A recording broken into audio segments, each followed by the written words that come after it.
妈咪面啲啊，你cầu多được sang mam bồi面啲。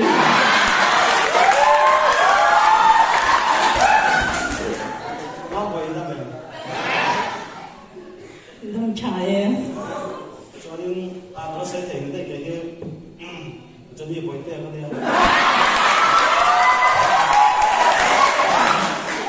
Cái đồ này nó cho biết cái đồ này cho nên bồi tiền bỏ mình tiền ra. Nó mình câu được cái cho nên nóng thì mình cần làm cái gì? Chọn bồi tiền tiếng này chứ.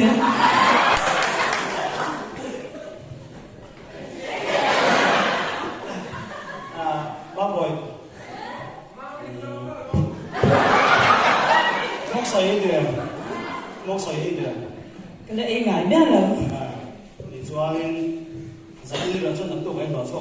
Thấy à, giấy đi lâu việc làm tụ em. Cái xem được đâu nha. In về mà chẳng là việc in ra tiếng hơn thì mất tích chứ. Các chị nắm tiền hay việc với tôi nha. In tiền là các việc với tôi nha. Cho nên in chuyện nắm tiền cũng là phát rồi không? In chuyện nắm tiền cũng là phát tiền. Tôi cần chuyện nóng chả.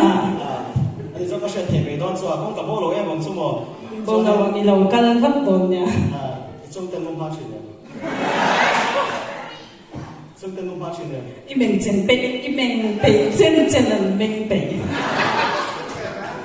Anh cho nên kalau kamu zanin sudah, kalau kamu sudah kamu dilihat apa itu sih? Tahu deh.